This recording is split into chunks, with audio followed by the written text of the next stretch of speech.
Hi, this is Martin Shkreli, and this is the third lesson on general chemistry.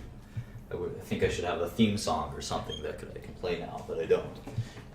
Instead, we're just going to do chemistry. This lesson is on stoichiometry. We're on chapter 3 of the Zumdahl and Zumdahl General Chemistry book. Let's see here. Get my stylus working. We can get started. This is a very important chapter. It's amazing how quickly chemistry builds from extreme basics to extreme complexity. And that's a lot of fun. So let's see. Chapter 3, Stoichiometry. It's a funny word, isn't it? Stoichiometry. And this is pages 781 to 137. That sounds like a lot, 56 pages. It'll take us about an hour or two. So buckle up and enjoy. So what the heck is stoichiometry anyway? Well, it's a study of the quantities consumed and produced in chemical reactions. So we're learning a little bit about chemicals in chapters 1 and 2, chemical compounds, elements, molecules, things like that. And the spoiler alert is that these molecules react with each other, as we know. And if you don't know, I'm telling you now, that they react together to form new molecules and new chemicals. And the amounts in which they do that is something that we're very interested in chemistry. And we call that stoichiometry. And so we're going to study all about stoichiometry. One of the basic things we're going to learn is section 3.1. We're going to call it counting by weighing. Counting by weighing. And we're on page 82, and this is the Zumdahl. I think it's Steve and Susan Zumdahl. I think I got that right. Zumdahl and Zumdahl 9th edition chemistry textbook. Encourage you to buy it. It's a great investment. For $100, you can gain an immense amount of knowledge. All right, counting by weighing. The book does this funny jelly bean experiment where they say you work at a jelly bean store, and occasionally you have customers that come in and say, "Well, I want 10 jelly beans." And you poured out 10 jelly beans. Okay. Here's 10 jelly beans, 1, 2, 3, 4, 5, 6, 7, 8, 9, 10. That would be $1. Thank you very much. And then someone comes in and says, they say 50. I want 50 jelly beans. I want to feed me and my friends. And you say, oh God, I have to do this again. 1, 2, 3, and you do it, and it takes you a few minutes. But you weigh out, you count out the 10 jelly beans. Presumably you have gloves or something so that your germs don't get all over it. I don't really believe in germs myself, but you kind of sit there and you do that. You say, all right. Here it is, almost done. All right, I want that for $5. And then someone says, I want 5,000 jelly beans because I'm going to feed a whole party. And you say, all right, there's no way I can count out 5,000 jelly beans. So what do you do? What do you do? Well, it's pretty simple. What you want to do is you want to weigh the jelly beans. You want to weigh 1 jelly bean or 10 jelly beans.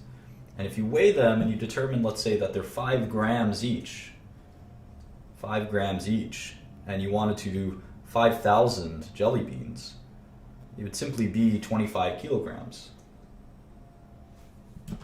25 kilograms. 5 grams times 5,000 is 25,000 grams, which is 25 kilograms. So we're going to treat these jelly beans as identical. One jelly bean might be 5.0 grams, one might be 5.1 grams, one might be 4.9 grams. But if we average 10 jelly beans, we get roughly 5.0 grams. So we're going to assume each jelly bean is 5.0 grams. So we call that the average weight. The average weight of a jelly bean is 5 grams, even though there might be one that's 4.8 or 5.15. We're taking the average as 5.0 grams, and we're going to assume all 1,000 jelly beans, all 5,000 jelly beans, are going to be 5 grams each, even though we know there's some natural variation. And that's sort of the concept of this average weight concept. And why do we do this silly jelly bean experiment or example? Well, we're going to go to section 3.2, and we're going to talk about atomic masses, which is a little more serious than jelly beans. This is on page 83. And what are we doing here? Well, one of the things that we have to keep in mind when we look at atomic masses is that the way chemistry works is when we use the 12 carbon. This is the carbon that weighs 12 atomic mass units. It has 6 protons. This is the most common form of carbon. We're going to say that this will always equal 12 atomic mass units. We sometimes call these Daltons. The book never uses this term, but we use this term a lot in organic and medicinal chemistry, so keep that in mind. So all of the other elements in the universe are in a relative mass to carbon. And we say that because there are 12 atomic weights, right, 6 protons, 1, 2, 3, 4, 5, 6, and then 6 neutrons, 1, 2, 3, 4, 5, 6, and these are, I guess, 6 of them are positively charged and 6 of them are neutrally charged. Let's just assume it's like this, I guess. What's going on here? All right, 6, 1, 2, 3, 4, 5, 6. Neutral, I guess I'll do equals. 1, 2, 3, 4, 5, 6. These each weigh 1, right? Neutron weighs 1 and a proton weighs 1. So this will be 12 atomic mass units. 12. And all elements will be relative to the carbon 12. And we'll talk more about that in a second. So how do we weigh these things to begin with? Well, there's an important tool we're going to learn and use later, called the mass spectrometer. We're going to use this in organic and medicinal chemistry, and we're going to use it so much that I might actually bring you to a mass spectrometer and periscope from there, or live stream from a mass spectrometer, and show you how it works exactly. It'll be a lot of fun to do that. So anyway, a mass spectrometer can weigh samples very, very carefully. We're not going to go into the detail of how a mass spectrometer works, but it is very important. It can be extremely careful at weighing small things like atoms in samples. So one of the things that we do when we look up the atomic weight, so we know that carbon 12, this is the 12 carbon isotope, right? 12. There's also the 13, and there's carbon 14, which we've discussed. These are all carbon isotopes. When we look up the weight on the periodic table, which is on the first page of the textbook, it's the opening flap, the periodic table, we see, of course, we've got our hydrogen, helium, lithium, beryllium, boron, and then I'll blow up the carbon. It says carbon is the 6th element, and the atomic weight is 12.01. What? What does that mean? How could it be 12.01? I thought it was 1 proton. 1 is the weight of a proton, 1 is the weight of a neutron. There's 12 of these guys, 6 of each. That's 12. What's 12.01? Well, just like that we did with the jelly beans, there's actually a mix of different isotopes in naturally occurring carbon. Most of it, that's actually what, 99%. 98.9% of it is carbon 12, but 1.1% of it is carbon 13. Almost none of it is carbon 14, almost none. It's like 0.001 or something. So you need to have the average, the weighted average, and the weighted average ends up being 12.01. So we're actually going to use 12.01 for our average carbon weight in the future. You might find that interesting and annoying, but it's the way it is. There is some carbon 13 in the world, and there's certainly some carbon 14 as well. And so the average weight of carbon is 12.01. So that's interesting. That's the average atomic mass. So that's the way we're going to do it. Remember, there's no carbon that weighs 12.01. It's either 12, 13, or 14, but there's just enough carbon 13 out there that it takes the average up to 12.01. So that's interesting enough. So let's see. Let's go to the next section. And this is going to be one of the most important concepts. So if you don't understand it, please go backwards and watch it over and over again until you do. And we're going to talk about the mole. And no, we're not talking about a furry little critter that looks like this. This is not the mole that we're talking about. These guys are pretty ugly, if you ask me.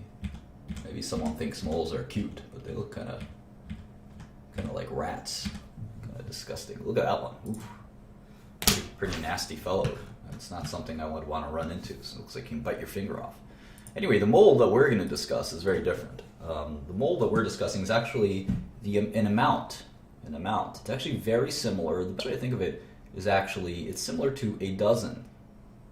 When you're a baker, you deal in dozens. You get orders for food, and you say, how many dozens do you want? And you never say, I want 5. You say, I want, or 6. You say, I want half a dozen. or a quarter of a dozen. And this is practical because that's roughly the amount. A dozen is 12 of something, for anyone who doesn't know. That's a practical amount for a baker. A baker never has to deal. If someone said, I want 50,000 donuts, the baker would say, oh, I don't deal in that kind of amount. If you said, well, I want 1/10 of one donut, the baker says, I don't deal in that amount either. I kind of deal in dozens. I'll sell you half a dozen. I'll sell you half a dozen. I'll sell you a whole dozen. I'll sell you 2 dozen. Right? This is roughly a comfortable amount, 12 of something, for a baker. Well, a mole is 6.02 times 10 to the 23rd power. That is a big, big number. And this is the number that chemists deal with. Because atoms are so small, we need a huge number. We need a huge number to be able to count them out. I want 1 mole of carbon. I want 10 moles of oxygen gas. This is a reasonable amount for us. This is the amount of atoms, or amount of anything. You can have a mole of donuts, but you wouldn't be able to eat them all. There'd be too many. You could have enough donuts for the entire planet. But in atoms, it makes a lot more sense since atoms are so small. So we call this number 6.02 times 10 to the 23rd, which is I think we're going to call this your second tattoo. What was our first tattoo? I forgot. You get this tattoo somewhere in your body. 6.02 times 10 to the 23rd. Does anyone remember what was the first thing that we wanted tattooed? It was a funny... These are the things that you just can't forget in chemistry. I think we had one in lesson 2 that was something that we just always needed to know. So we call this Avogadro's number for what it's worth. Avogadro's number. And it's in tribute to Avogadro, who was a great chemist. Now what did we say we were going to tattoo? What did we say we were going to tattoo? There was something really crucial in chapter 2, I think.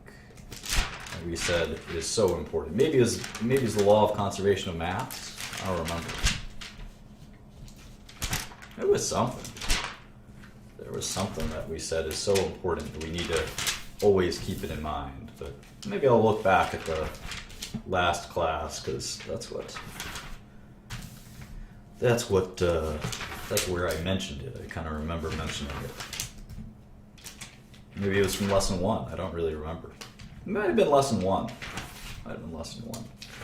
Anyway, enough of that. Let's go back to stoichiometry.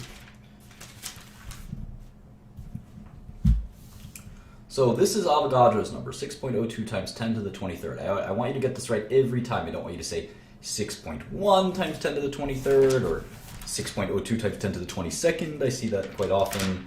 That is also not right. Because it's so important that, of course, I remember it, but I want you all to remember it. So I certainly am going to flip through chapter 1 as well. What is it? I don't think I remember. Well, anyway, certainly either your first or second tattoo is 6.02 times 10 to the 23rd. And I want you to remember that no matter what. Okay? So that's what a mole is. So one of the things that's important about the mole, why did we pick this number? And life is all about standards. And you're going to see in organic chemistry, especially in medicinal chemistry, that we use standards a lot to validate the rest of our work. And so one of the things that is important about a mole is that 6.02 times 10 to the 23rd atoms of pure carbon-12 weighs exactly 12 grams. And why is this important? Because it actually gives us a unit factor. 12 grams is a reasonable weight. You could hold 12 grams in your hand. You couldn't hold 6.02 times 10 to the 23rd of very much, unless it was an atom-sized thing. You couldn't hold that many baseballs, or you couldn't hold probably more than 6.02 times 10 to the 3rd baseballs. It's 6,000 baseballs. So 6 times 10 to the 23rd power is an enormous, enormous, enormous number. That's 23 more zeros. 23 more zeros. So that's a huge amount. So let's focus in on this, everyone. So 12 grams is a reasonable kind of human weight. And what's cool is that you see that this is carbon 12. So it's 12 atomic mass units. 12 atomic mass units. I meant to make that a parentheses, not a C. Let's see. Maybe we could do it again. A little closer. So we've kind of equated a mass unit to a gram using this atom number. So let's actually do this conversion. And we'll kind of tell you something really kind of special here, that if you have 6.022 times 10 to the 23rd atoms, remember there's 12 mass units in one atom of carbon. And cross these things out.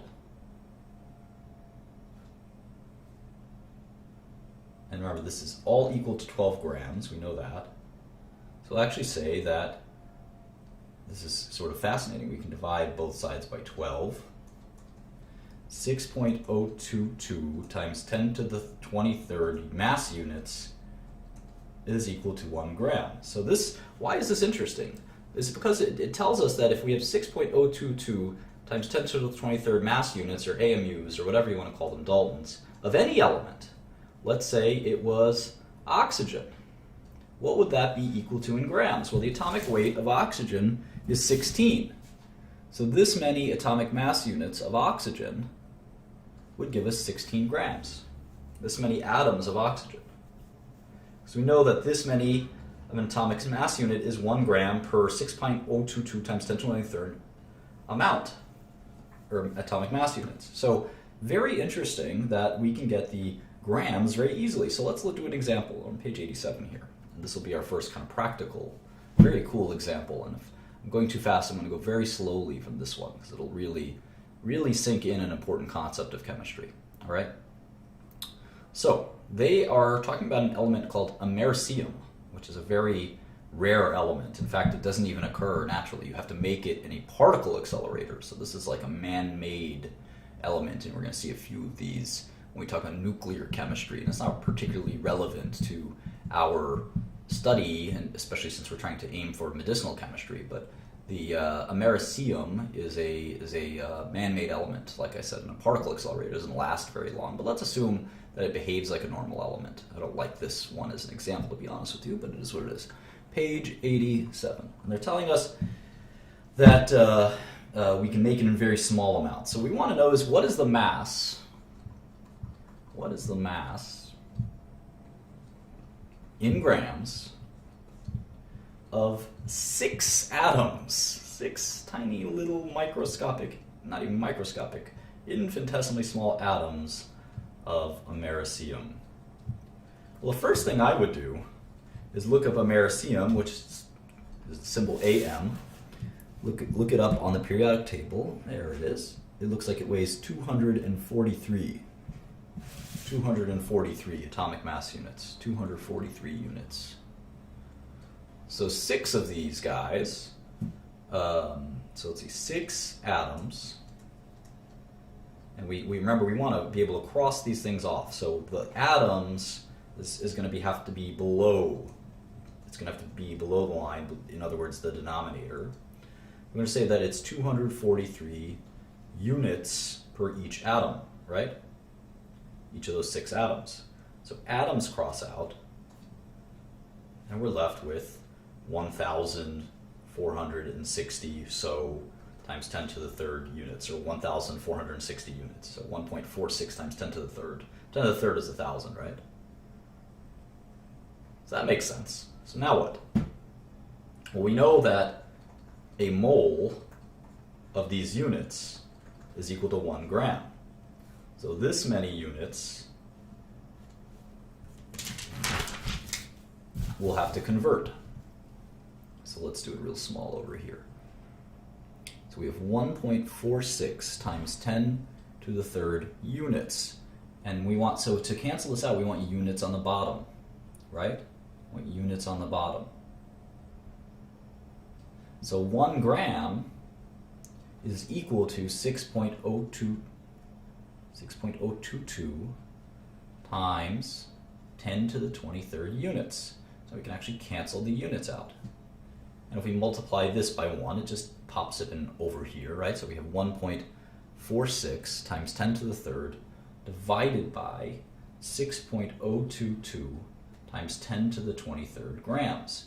And if you know your algebra and pre-calculus and basic math, you know that you have to subtract these exponents. So the answer is going to be something like 10 to the negative 19th, right? 10 to the negative 19th, or if you subtract them a little more accurately, be 10 to the, what's 23 minus 3 is 10 to the 20th or 21st or 19th, depending on the coefficients. And so the answer, if you calculate it out on like a TI calculator or something like that, is exactly 2.42 times 10 to the negative 21st. And this is a really small weight. 1 gram is a small weight, let alone 10 to the negative 22nd grams. So this is a weight that is so small, and it makes sense because it's 6 atoms, right? It's only 6 atoms of something. 6 atoms is a very small weight. We know that it takes a mole of atoms to even get into the gram territory, so it makes sense. All right, I hope you learned something on that. We're going to do a bunch of examples in this chapter, so buckle up and get a scratch pad to learn all these examples. We're on page 88. We're going to do some more examples. Right, they're talking to us about something called aluminum. We all know what aluminum is. So what they want us to do is, what is the number of moles? Number of moles of atoms and the number of atoms in 10 grams of aluminum. Well, the first thing that I would do is I go to the periodic table. Why would I do that? Well, it tells me that the atomic weight of aluminum is 26.98. And I immediately know, because of the mole standard, I know that 1 mole of aluminum weighs how much? 1 mole of aluminum weighs what? How many grams? 26.98 grams. And this already is going to give me enough ammo to solve this problem. Because they're asking me, well, you have 10 grams, right? You have 10 grams of aluminum. Well, I know that 1 mole is 27 grams. So I have 10 divided by 26.98 moles of aluminum. And if I divide that out, it's something like, let's see here, it's something like 0.371 moles of aluminum. Now let's do this again with dimensional analysis, because I think this is wise. We have 10 grams of aluminum, and we have to multiply by some equality. We're going to put the grams on the bottom. Well, we know that 26.98 grams is equal to 1 mole of aluminum. So this is grams per aluminum. We can cancel out grams per aluminum. So if you multiply 10 times 1, it actually becomes 10. And then the moles end up going over here. So this is the same thing as we just did before, except it's a little more sort of structured to do it with dimensional analysis. And I'd recommend you do it with the dimensional analysis technique, not do it in your head, because you will screw it up if you do it in your head. Eventually, with these very big equations, it's better to do them with dimensional analysis. So how do we figure out how many atoms there are? They're asking us how many moles of atoms, and we got that. It's about 0.3 moles, 0.371 moles. Now, how many atoms in general? Again, we have to use dimensional analysis, and this is where keeping these big numbers in your head is pretty difficult. So we actually do it much easier with dimensional analysis. So we have 0.371 moles of aluminum, so we want to be able to cancel out moles of aluminum. So let's put, 1 mole of aluminum down here. 1 mole of aluminum. How many atoms are in 1 mole of aluminum? Well, there's the same amount of atoms in 1 mole of anything. It's 6.022 times 10 to the 23rd. 6.022 times 10 to the 23rd. So we can cancel this out. We can cancel this out. And then what's simple enough here, this atoms, right, kind of goes here. And this is the new unit factor, the new unit that the answer will be in.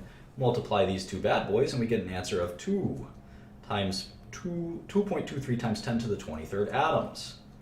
It's almost a mole. It's a third of a mole, so it makes sense that it's a third of Avogadro's number, right? But this would be a lot harder to do, I think, if you try to do it in your head as opposed to doing with dimensional analysis. All right, we're actually breezing along here. Let's try page 89. Let's try page 89.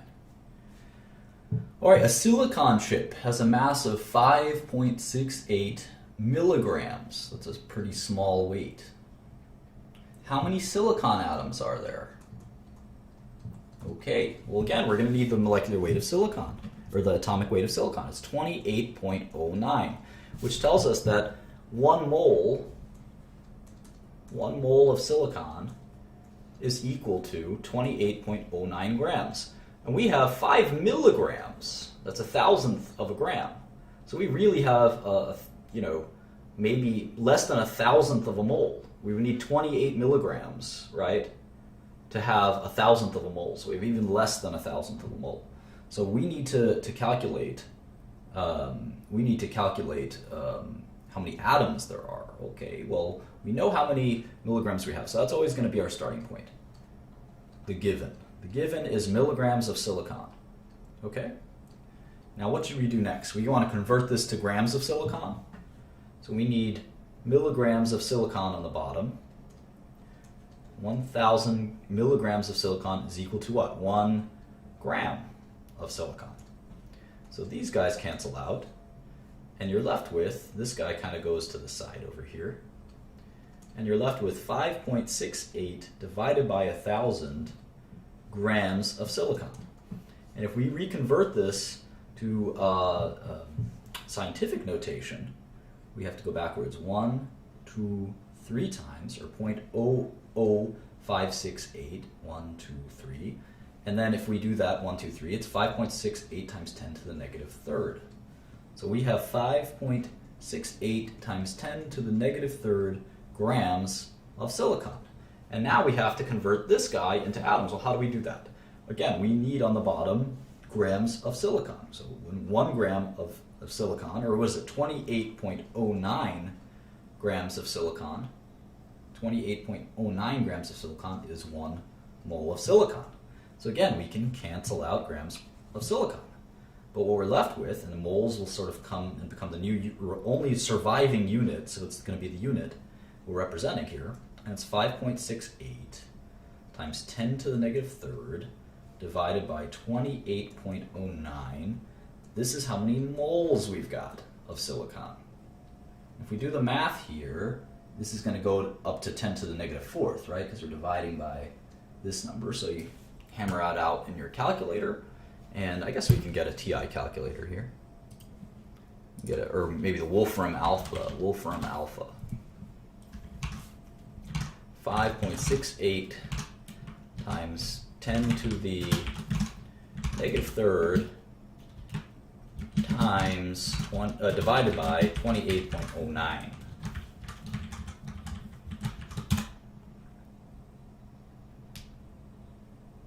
It's not doing us any favors, Wolfram Alpha. It's not doing us any favors. I want this in... Well, it is telling us it is 2.02, and there's three zeros before the decimal point. So in scientific notation, right, this is 2.02 times 10 to the negative fourth. So we have 2.02 times 10 to the negative fourth. So it's doing us a favor. It's just not putting it in scientific notation, which would be nice. 2.02 times 10 to the negative fourth moles of silicon. And you see we've done all these conversions. We've gone from milligrams of silicon to grams of silicon.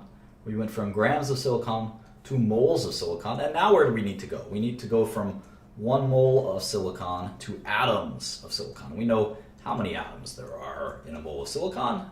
There's always 6.022 times 10 to the 23rd atoms in a mole of anything. So, moles per silicon cancel out. You multiply this very small number by this very big number, and that's how many atoms we have in the sample. And if you know how to multiply exponents, you know that we're going to end up adding these terms. And so it's going to be 12, or 1 point something, right? 1.22 times, and if you add these up, it's going to be 10 to the 20th. That's how many atoms there are in that sample. And this is reasonably close This is close to like 1,000th of a mole, and that makes sense since if it were 26 grams or 28 grams, it'd be a mole of silicon. So 28 milligrams is 1,000th of a mole, and this is about 1,000th of a mole. So this answer makes conceptual sense. We have to keep doing these because this is so important. This is so important. All right, cobalt. Cobalt is a cool little metal. It's a cool color. And they're asking us to calculate this, both the number of moles in a sample of cobalt that has 5 times 10 to the 20th atoms. We all immediately, in your brain, you should say, well, that's less than a mole. That's less than a mole, isn't it? A mole is 6.022 times 10 to the 23rd. You can just look at your tattoo. Just look at your tattoo and it says that. So the number of moles, it's going to be less than 1, right? And they want to tell us what the mass is. They want us to tell them what the mass is. Well, how much, what's the molecular weight of cobalt, or the atomic weight of cobalt? It is 58.93. So that's 1 atom. So 1 mole of cobalt is equal to 58.93 grams. Grams. That's going to be helpful, but let's take our given, because that's all we can do. We can start with the given, 5 times 10 to the 20th atoms. So we are going to have to multiply that by something where the denominator has atoms. Well, we can do that. Let's see. 6.022 times 10 to the 23rd atoms is 1 mole of cobalt, right? Right? So if we can cancel out atoms, this sort of mole of cobalt is the new surviving unit. This just comes here because it's multiplied by 1, a little algebra. So this equals 5 times 10 to the 20th divided by 6 Avogadro's number, 6.022 times 10 to the 23rd moles of cobalt. Let's see what that is. Wolfram alpha. 5 times 10 to the 20th divided by 6.022 times 10 to the 23rd. What do we get? It's 0.00083, so it's 8.3 times 10 to the 1, 2, 3, 4. 10 to the negative 4. 10 to the negative 4. Let's see. 8.3 times 10 to the negative 4. And what is this? This is moles of cobalt. So we already have the answer to the first part. This is how many moles of cobalt we have. We have a lot less than a mole of cobalt, and that made intuitive sense. We had less atoms than Avogadro's number. Now they wanted us to know the weight in mass. Now what we'll do is we'll say, well, we have to convert moles of cobalt, so I'm going to need moles of cobalt on the bottom here, right? And I'm going to need mass on the top. Well, 1 mole of cobalt is equal to 58.93 grams. So we're going to cancel moles of cobalt. We're going to multiply these two numbers. All over 1 means that we don't have to look at the 1. So it's going to be this many grams. This times this. Well, again, let's go here. So if we have 8.3 times 10 to the negative 4th, 10 to the negative 4th, times 58.93, we get 0.0489, or 0.0489 grams. If you wanted to convert this, you could say it's 4.89 grams times 10 to the negative 2nd, or 4.89 times 10 to the negative 2nd grams. And that is the answer. All right, so that's enough calculating moles, but you can do that for fun. You can find a million different examples, and I encourage you to really master that. I wouldn't go forward in this course unless you really understood that, or you will be in big trouble and you will fail the course. So let's go to the next topic. This is page 90, molar mass. Molar mass. Well, this is a lot like the atomic mass, except we're going to do it in molecules. So good example of a molecule we're going to get to know really well in medicinal chemistry and organic chemistry especially is methane.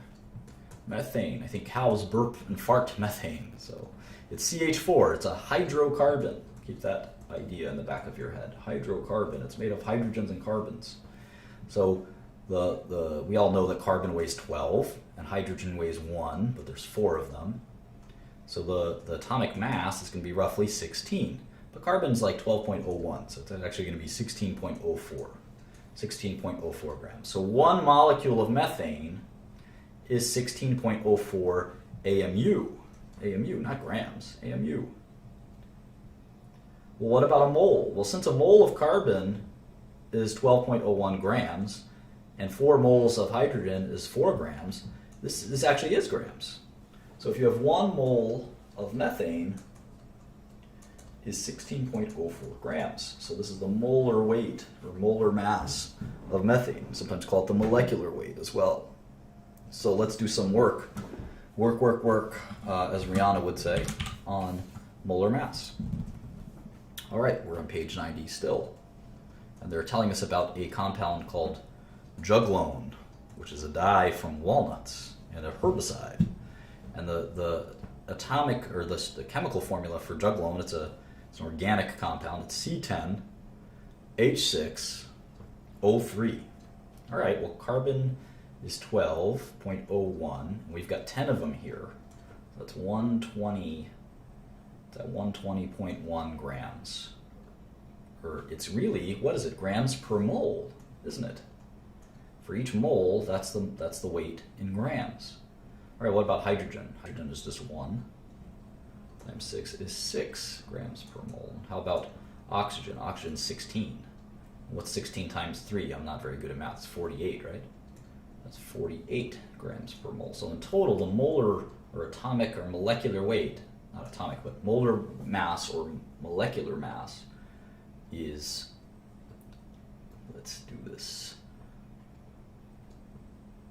174.1 grams per mole. I guess I could have just looked at the book. And they're asking us, what is the molar mass of juglone? Well, we got that. That was easy. Now they're asking us to have a sample of 1.56 times 10 to the negative second grams of pure juglone.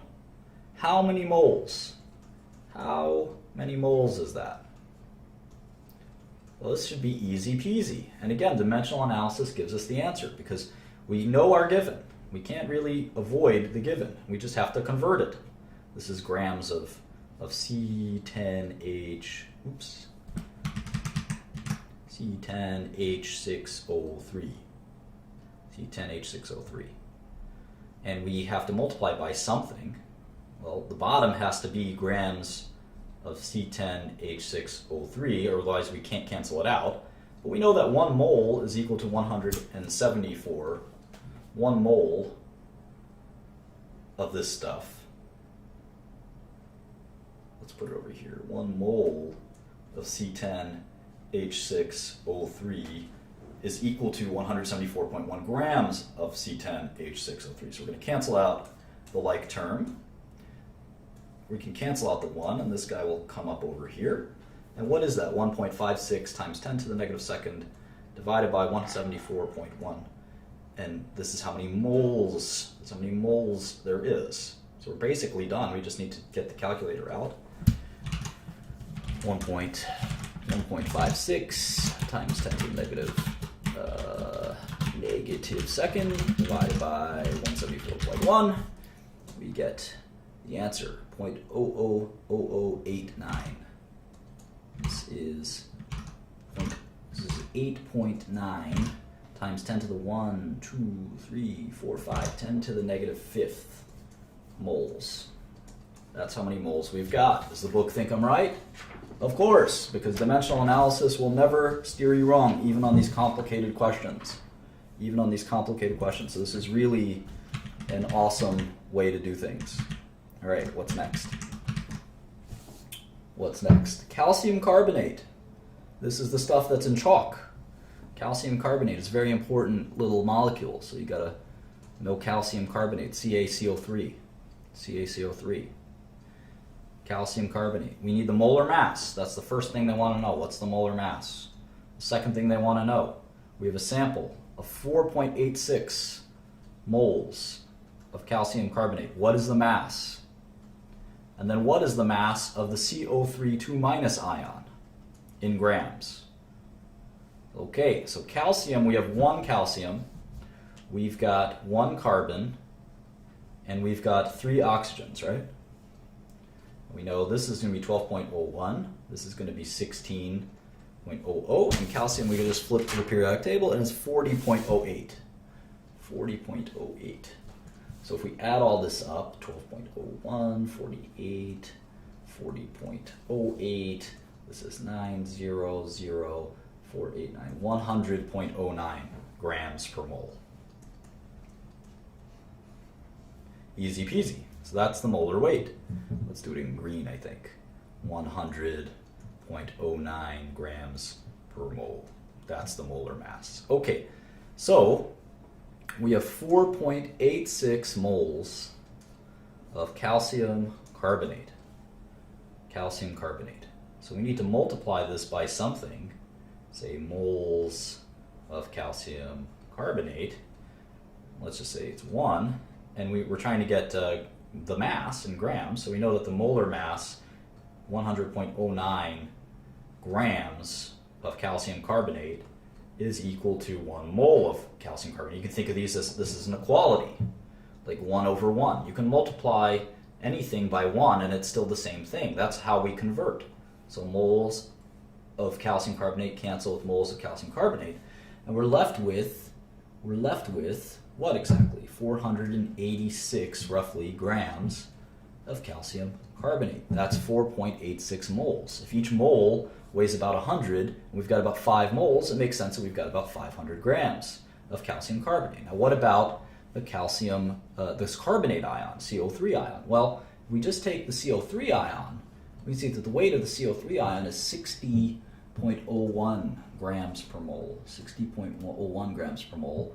And the calcium ion, the Ca2+, this is the CO3 2-, the Ca2+ ion is 40.08 grams per mole. So we want to understand what is the mass of the ions we've got. Well, this is pretty simple. I would say. We have 4.86 moles of that ion, don't we? We have 4.86 moles of the CO3 2- ion. We need to multiply that by this, 1 mole of CO3 2-, the molar weight, which is what, 60.01 grams of carbonate ion. This cancels with this, and we get the product of these two in grams, which is what? Just do it in your head, it's 290 something, right? 292 according to the book, grams of CO3 2-. So this was pretty easy and a lot of fun. We're almost, we're going pretty slowly here because this is so important, but we'll get there, trust me. This is so important that I think when I did this chapter once, we kind of skipped through it too quickly, and it wasn't a good idea. All right, isopentyl acetate. What the heck is that? Isopentyl acetate. It is a compound responsible for the scent of bananas. It's C7H14O2. I like bananas, and I like turtles. All right. Bees release 1 microgram. Microgram is 1 times 10 to the negative 6th of a gram. Bees release this much isopentyl acetate when they sting, and other bees join in the attack. So how many molecules are released in a bee sting? All right, well, let's set this up again. C is 12.01. We've got 7 of these bad boys. H is 14. H is 1. We got 14 of them. That way I can write down right now is 14.00. Oxygen is 16. We've got 2, so that's 32.00. This is the part I dreaded. This is 70, and 14 is 84, right? 84. 84.07. This is 8, 10, 0, 9, 12, 130.07, right? Well, hydrogen, they're saying, is 1.008. That's kind of annoying. So hydrogen ends up being 14.11. Why can't they just make hydrogen 1? It's because they're isotopes of hydrogen, I guess. So it's 130.18 grams per mole. That's the molar mass of isopentyl acetate. Now the rest is easy. We've got 1 times 10 to the negative 6th grams of C7H14O2. And we know that 130.18 grams of C7H14O2 is in what? 1 mole. Well, we got this upside down, right? It's not going to cancel unless we do it the other way around. Where is it? Let's see. Let's slow down. We're going too fast. Blazing speed here. Let's start over. Let's get our head clear. This is the given. We've got 1 microgram of this stuff. And we need this grams of this stuff to be on the bottom, C7H14O2. And we need 130.18 grams of this stuff to equal 1 mole, right? 1 mole of this stuff. Sometimes you go too fast, you can confuse yourself, right? So, of course, these cancel out. This guy just hops over here, so I can literally just put it in. And this is how many moles that the bees release when they sting. 1 times 10 to the negative 6 divided by 130. Now, if you divide a negative number by a much bigger negative number, we're going to get a more negative number. And the answer here is 8 times 10 to the negative 9th moles. Do that in Wolfram alpha if you'd like to double check, of C7H14O2. So what is the question they had? They want to know how many molecules are present in a bee sting and how many atoms of carbon. How many molecules in a bee sting? How many molecules in a bee sting? And how many atoms of carbon? That's kind of an annoying question. How many atoms of carbon? All right. Well, we have the number of moles in a bee sting. So we're going to have 8.10 to the negative moles of C7H14O2. So now we need moles, 1 mole in the bottom, C7H14O2. And of course we have 6.022 times 10 to the 23rd molecules in 1 mole of this stuff. So if we cancel out the moles on the bottom, and you can get rid of the 1 as well, that's not going to do you any good. You multiply a very small number by a very large number, you end up adding the exponents. So it's going to be 4.8 times 10 to the, let's see what the book says, 4.8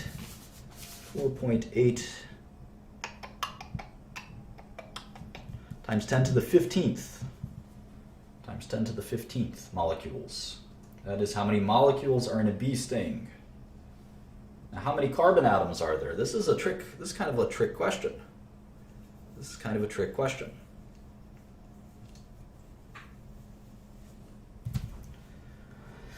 This is how many molecules, how many atoms of carbon? Well, we know that there's 4.8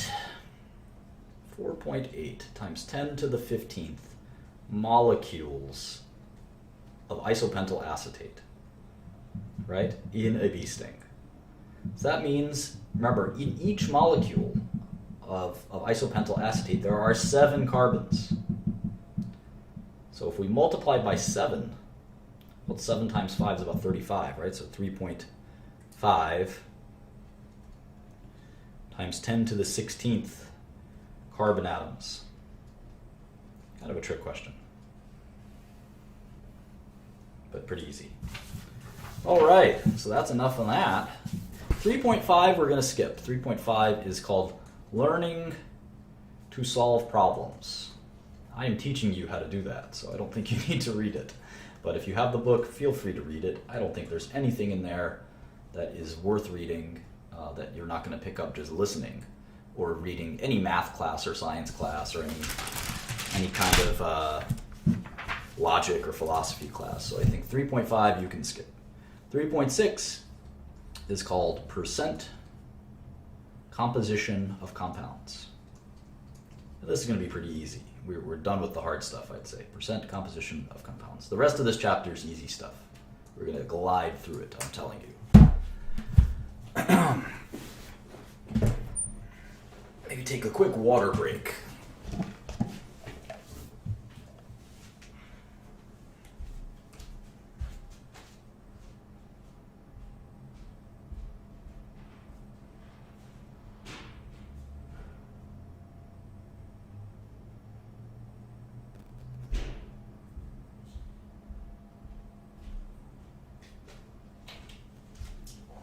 All right, we're back.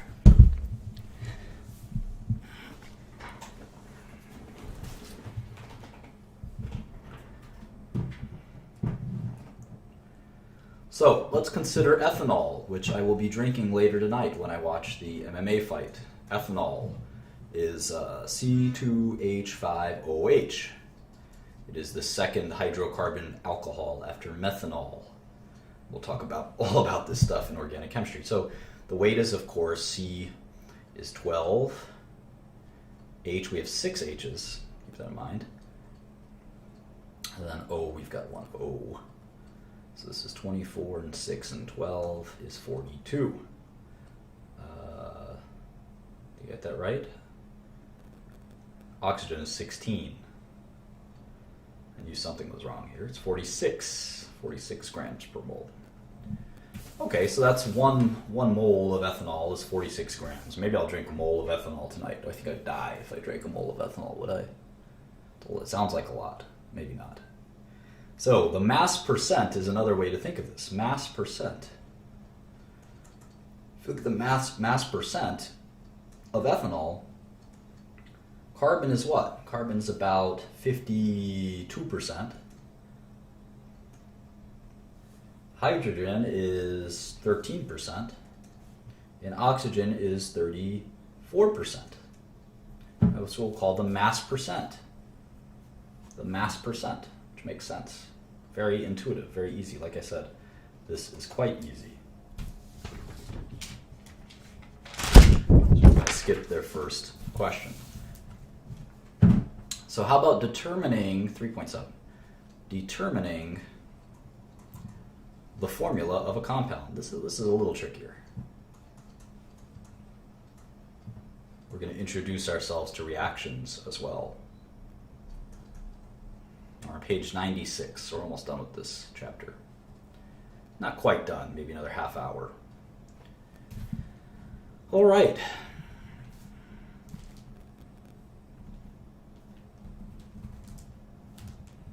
Suppose we had a mad scientist named Akil, and he made a substance that's composed of carbon, hydrogen, and nitrogen.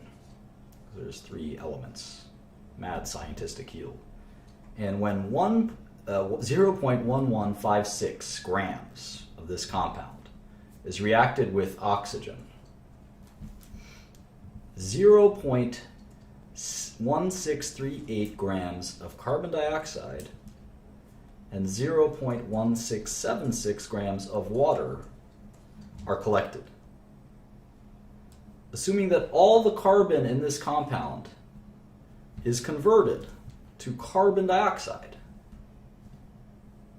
we can determine the mass of the carbon originally present in the 0.1156 gram sample of the unknown compound. Sure, that's pretty easy. Carbon dioxide is CO2, so there's C and O. There's 1 C, 2 O's. C weighs 12, O weighs 16. So carbon dioxide is 12 plus 32, or 44 grams per mole, right? We have this much carbon dioxide. So 0.1638, and they're telling us that all of the carbon in our mysterious unknown compound was converted, was moved into this carbon dioxide. All right, so we have 0.638 grams of carbon dioxide. And so we can tell, what are we trying to tell? Well, we can tell how many moles of carbon dioxide we had, right? And we know the mass percent, carbon, is 12 out of 44. Carbon is 12 out of 44 in carbon dioxide. So the mass percentage is what? 38.67%. Is that right? 12 divided by 44? 12 divided by 44 is 27%. Hold on a second. So we can take the weight of the carbon dioxide and multiply it by that, right?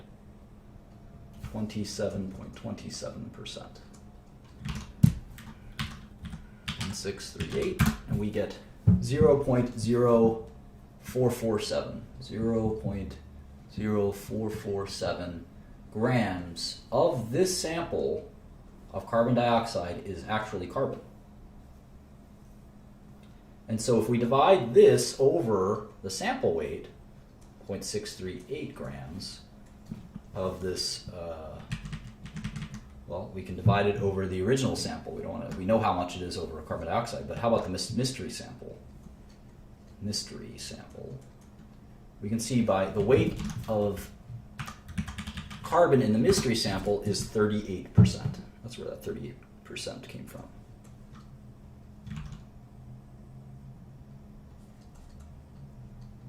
And I hope this makes sense to you. Let's retrace our steps real quick. They told us there's a mystery compound of 0.1156 grams, and it contains some amount of carbon, some amount of hydrogen, some amount of nitrogen. All of the carbon in the mystery compound was converted into carbon dioxide.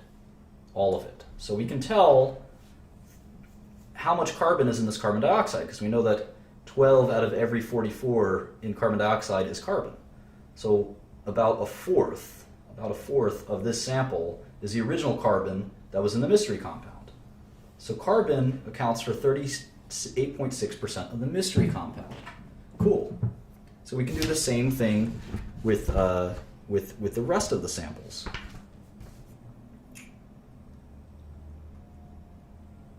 All of the hydrogen in the mystery compound was converted into the water. Interesting. Well, water is 18, right? 2 hydrogens, 1 oxygen, which is 16. So water hydrogen is 2 divided by 18 parts of water. 2 divided by 18. Hydrogen is 1/9 of water. And how much water do we have? We have 0.1676 grams of water. We multiply that by 2 over 18. We get 0.0186 grams.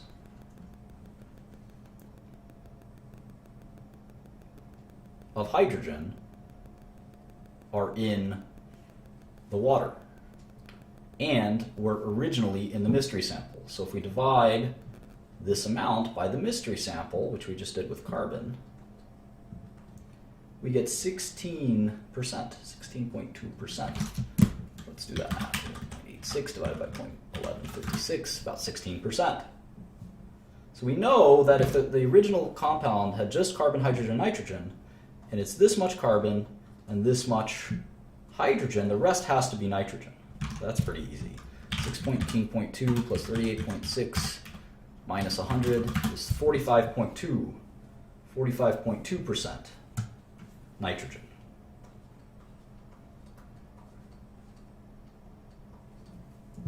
Let's assume we have 100 grams of each. 45.2 grams of nitrogen, 38.6 grams of carbon, and 16.2 grams of hydrogen. Well, then we have to do the molar conversion, the molar weight. Each one is different, right?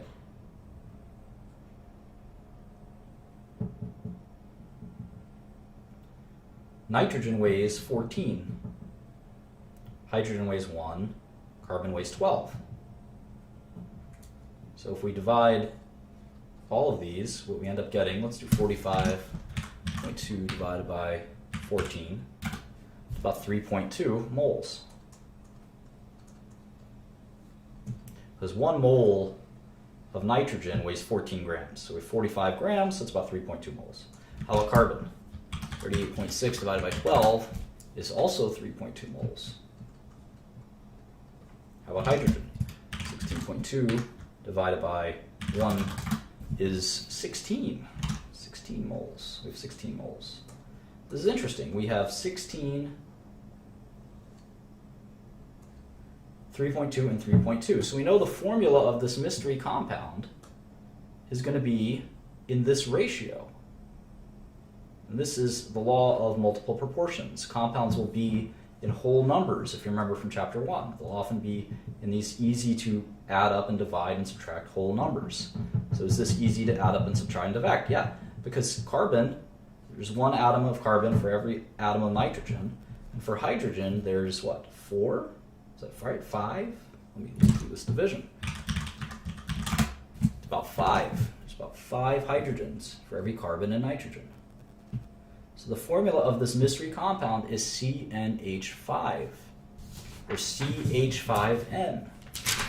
That's what we're going to call, it may not be the final formula, right? Because this compound could be CH5n, or it could be, theoretically, it could be C2H10N2. Or it could be C3H15N3. Could be any of those things. And we call this the basic formula from when we arrive at all this. We call this the empirical formula.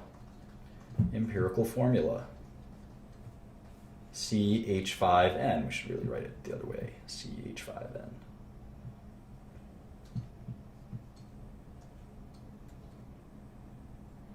But it could also be C2H10N2 or C3H15. We can't determine this. We can't really determine this without knowing the molecular weight. It could be any of these things. You can determine it using different kinds of experiments, right?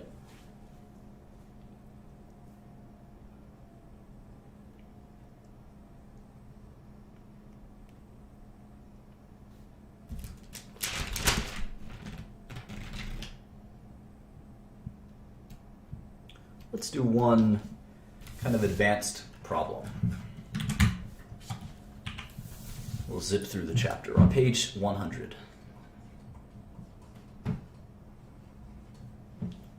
They say we have a white powder.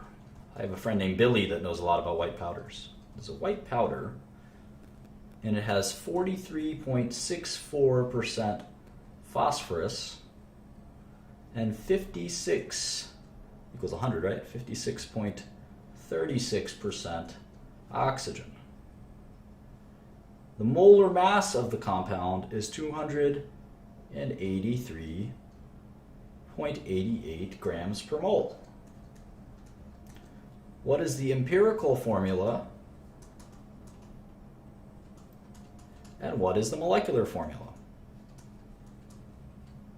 Well, we immediately know oxygen weighs 16. We put that in the back of our head, right? Each atom of oxygen is 16 mass units, and 1 mole of oxygen, 16 grams. How about phosphorus? I know a lot about phosphorus. It's 30.97. So I scrawled that 16 pretty poorly here, so erase it. 16.00. All right. So how do we get started? Well, we know this thing's slightly more oxygen than phosphorus, right? But how do we get that squared away? Well, let's see. Maybe we can see how much 100 grams of this stuff. Let's say we had 100 grams of this stuff. It would be 43.64 grams of it would be phosphorus. And we know that 1 mole of phosphorus would be 30.97 grams. So grams of phosphorus cancels out. This is 43.64 moles of phosphorus over 43 over 30 is how many moles of phosphorus there are in 100 grams. 100 grams of this mysterious compound, which we know is some kind of PO combination. We just don't know how much. Okay. So the answer is 1.409 moles of phosphorus in a 100 gram compound, or 100 gram compound. Let's do the same thing here. In a 100-gram compound, 56.36 grams of it will be oxygen. We have the same idea. 1 mole of oxygen is 16 grams of oxygen. So 56.36 divided by 16 is how many moles of oxygen would be in this. So 3.523 moles of oxygen. Now, if in this 100-gram sample, we have 3.5 moles of oxygen to 1.409 moles of phosphorus. Is that a ratio? Is that a basic ratio? Let's add it up. Oh wow, it's equal to almost exactly 2.5. 2.5. So there's 2.5 moles of oxygen for every 1 mole of phosphorus. So the formula is probably something like this. O5 P2? Or P2O5 more likely, is what we would write it. P2O5, that's the empirical formula. This is the empirical formula. Well, what is the weight of P2? It's, well, let's see, 31 plus 31 plus 16 times 5. Well, I could just do 16 5 times, not too hard. Is 142. Well, we know that the molar weight is actually 284, which is double 142. So the real formula is P4O10. That is our mystery compound, P4O10. Pretty cool, huh?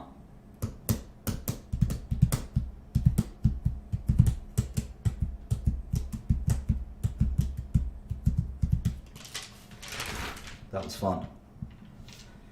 All right, let's skip ahead to 3.8.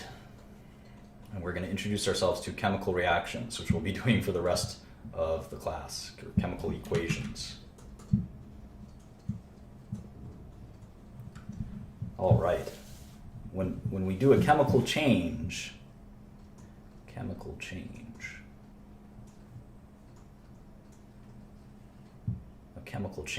what are we doing? We're actually reorganizing, right? Reorganizing.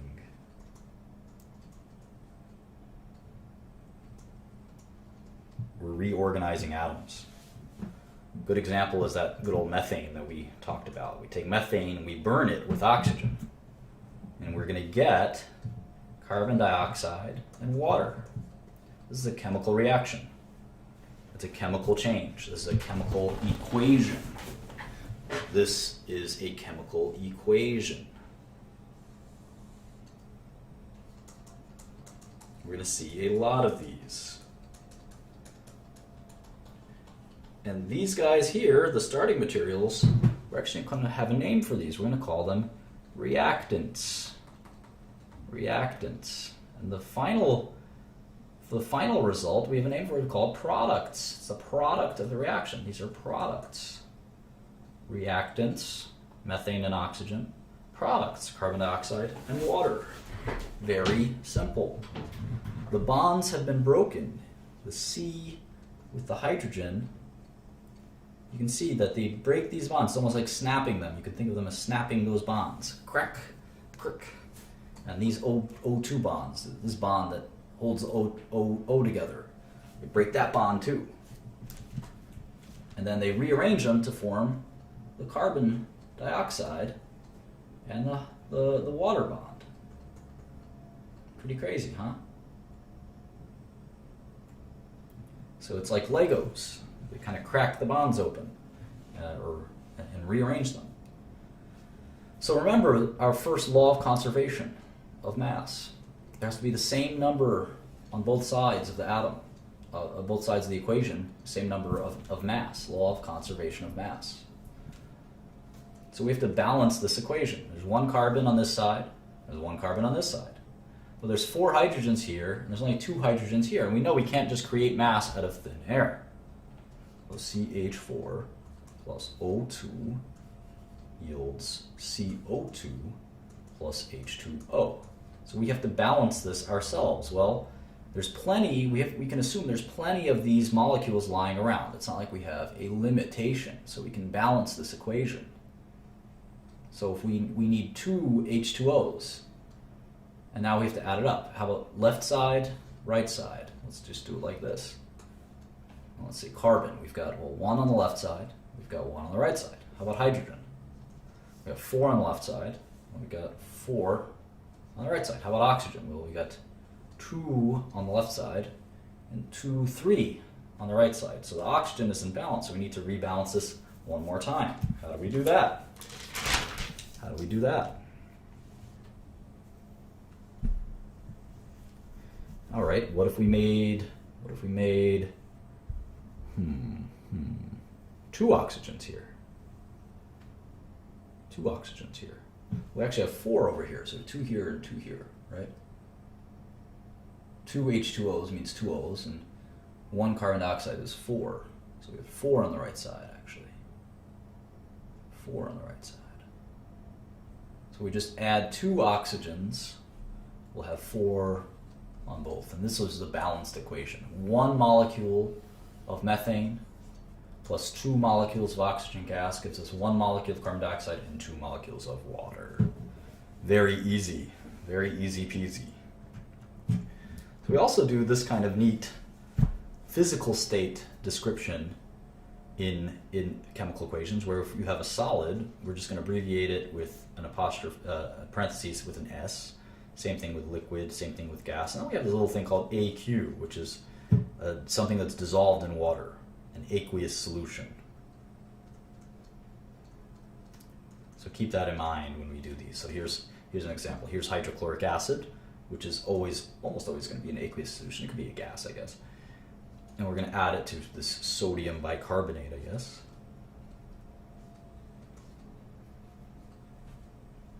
And this will yield, that's a solid, that's a powder.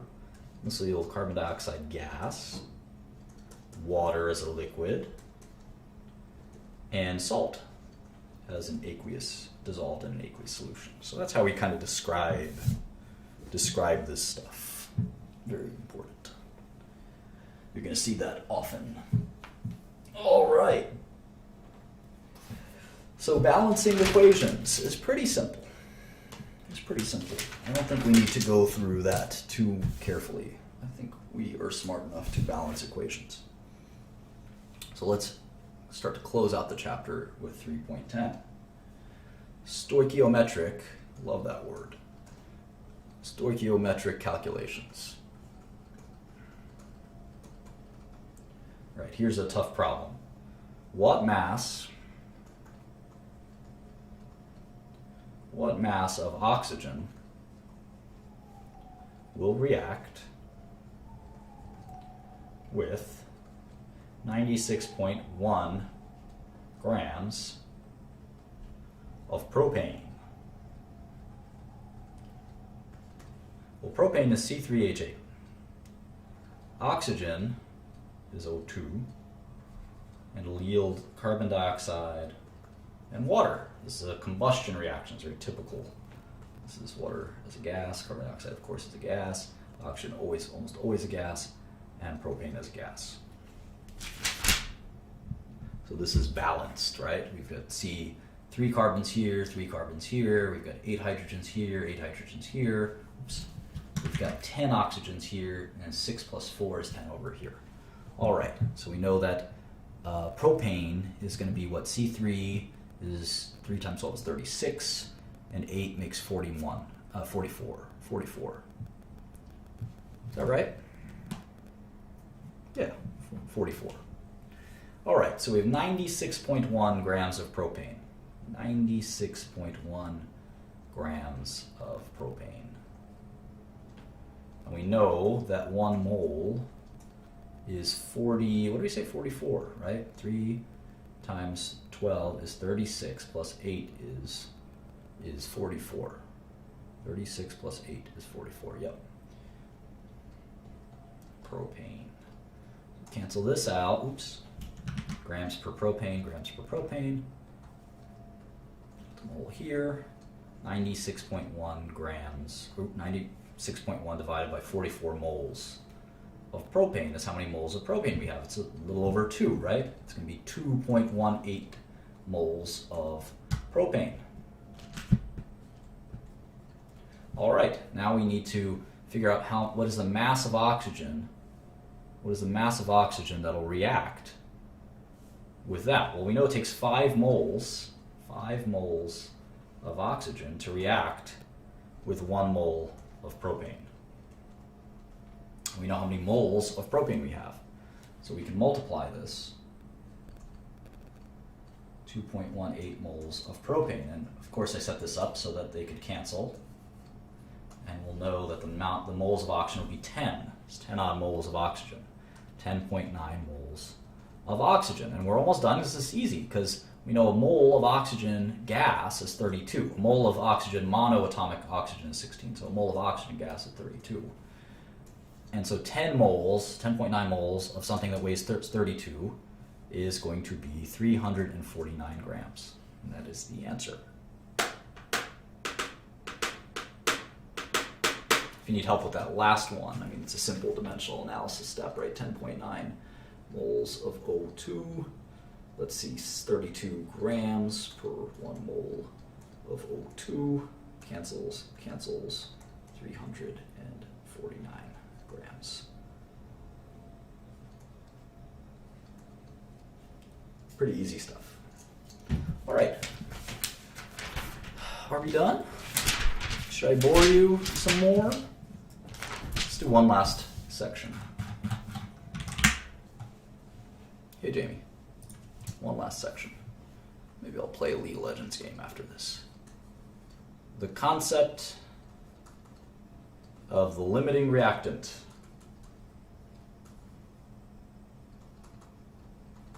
All right. Let's say you work at a sandwich shop and you have 2 slices of bread you need for a sandwich, right? And you need 3 slices of meat. You can't do anything less or more. 3 slices of meat. I don't know why it's exactly 3, but that's the best recipe. And then 1 slice of cheese gives you a sandwich. Sandwich, I would spell sandwich wrong. And let's say you had in your inventory 8 bread, 9 meat, and 5 cheese. Which is the limiting reactant? Which limits you from being able to make sandwiches? How much do you, what do you have the least of? Well, you have enough for 4. You have enough of bread for 4 sandwiches. You have enough meat for 3 sandwiches. You have enough cheese for 5 sandwiches. So definitely the meat. You need more meat. Meat is the limiting reactant. Well, let's say you had a reaction of nitrogen gas and hydrogen gas to form ammonia. A lovely little reaction.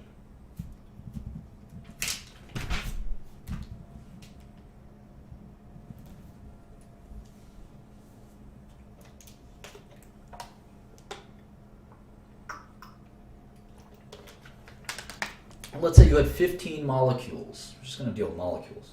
15 molecules of hydrogen and 5 molecules of nitrogen. How many ammonias could you make? Well, if I had 15 and I had 5, I could make, I don't know, let's see, how much could I make?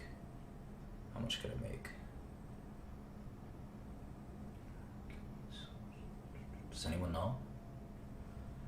1 to 3. No, it's at 5 to 15, right? 5 to 15. 5 nitrogen, 15 hydrogen. I'd be able to make 10 ammonia, right? 10 ammonia. 10 ammonia. And this is, I'd have, which one is limiting? Well, they'd all be used up at the same time. And this is what we'll call the stoichiometric mixture.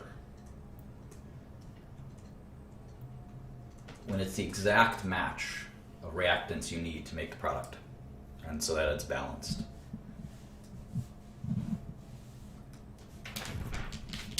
So we're going to do some problems, and we'll do one. I guess we'll do one problem to end the chapter. It'll be a doozy. Almost done. And I'm on page 119. Nitrogen gas can be prepared by passing gaseous ammonia, NH3, as a gas, over something called copper oxide. Copper 2 oxide, I guess. Copper 2 oxide. At high temperatures. We get nitrogen, we get copper, we get water. All right? If we have a sample of 18.1 grams of ammonia and 90.4 grams of copper oxide, what is the limiting reactant? And how many grams of nitrogen will be formed? Those are our two questions. So this is really a practical question, right? We're not playing around anymore. This is a really practical question. All right, so let's do the math. We have 18.1 grams of ammonia. So we're going to need grams, we're going to need 1 mole of ammonia. You know what's going to happen here.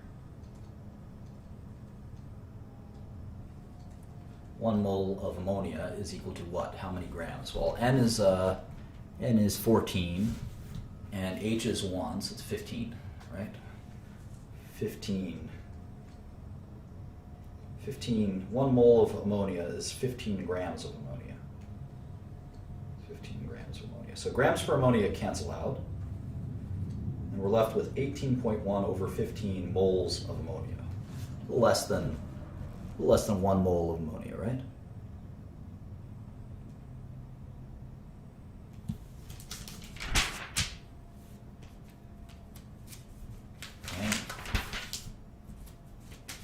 Wrong page here.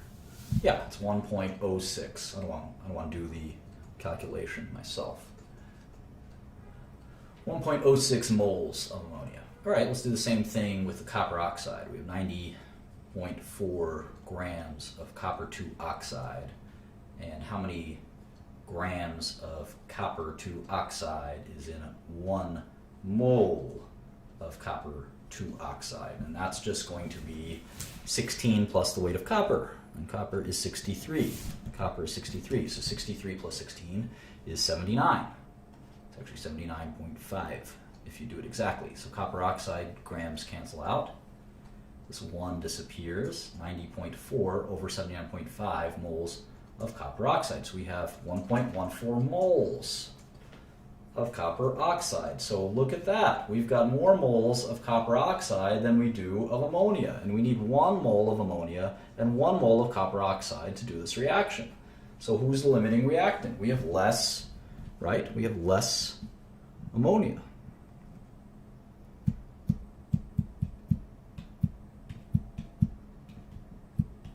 Oh, well, we haven't balanced this equation. Well, hold on. We assumed that it was 1 to 1. But hold on, maybe it's not 1 to 1. Let's make sure our equations are balanced. That's a good thing to do, right? Well, we have 1 n on the left and 2 n's on the right. Uh-oh. So we need to have 2 here. All right, now we have 2 n's and 2 n's, but what about h's? We've got 6 h's here and only 2 h's here, so we need 3 waters. All right. So let's see. Do we still balance with the nitrogens? Yeah, 2 and 2. How about hydrogens? 6 and 6. Okay. How about copper? 1 and 1. Fine. Now just oxygen.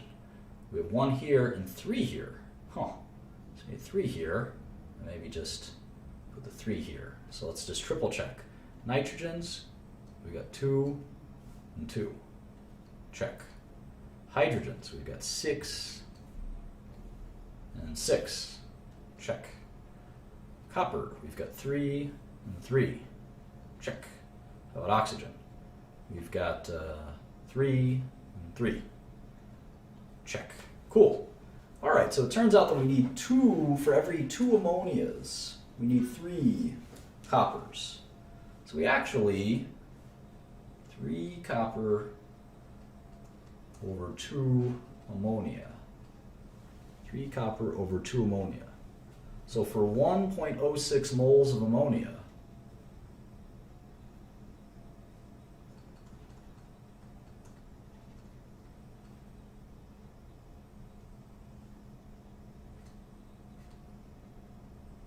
we need 1.59 moles of copper oxide.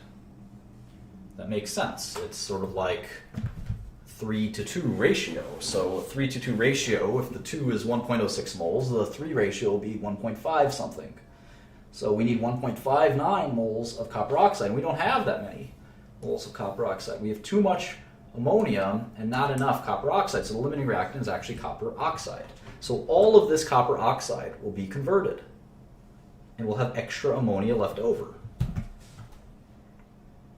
Let's rewrite this equation. 2NH3 plus 3CuO. And let me just write the amounts on the top. We have 1.59 moles of this stuff and 1.14 moles of that stuff. And the reaction, we got the other way around. We have 1.06 moles. We have 1.06 moles of ammonia and 1.14 moles of copper oxide. And this yields 1 molecule of N2, which is what we're worried about. And what did they ask us? What is the limiting reactant? Well, we know it's the copper oxide. Now, how much N2 are we going to end up making? Well, it's interesting. We can actually, I don't know how many calculations we actually need to do here. It's kind of interesting, right? We know that we're going to make, for every 2 moles of this stuff, for every 3 moles of this stuff, we make 1 mole of this stuff. And this is the limiting reactant. So we're going to divide 1.14 moles divided by 3. And so we basically know we're going to make 0.38 moles of nitrogen gas. This is the limiting reactant. So all 1.14 moles of copper oxide will be used. And for 3 moles of copper oxide, we're going to need 2 moles of ammonia. We got plenty of that. And it'll create 1 mole of nitrogen. All right.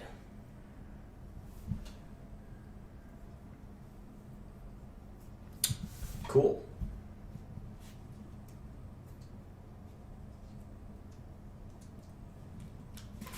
So we are done with this chapter.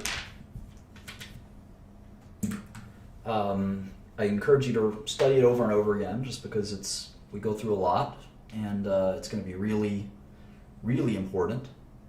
Copper oxide is definitely the limiting reactant, not ammonia. Remember the molar ratio here, and that'll tell you something, I guess. And we'll see you next time on Chapter 4, where we're going to go through, give you a quick preview, we're going to go through more reactions and solution stoichiometry. That's Chapter 4. We'll probably do that some point tomorrow. So thank you so much. Have a great day.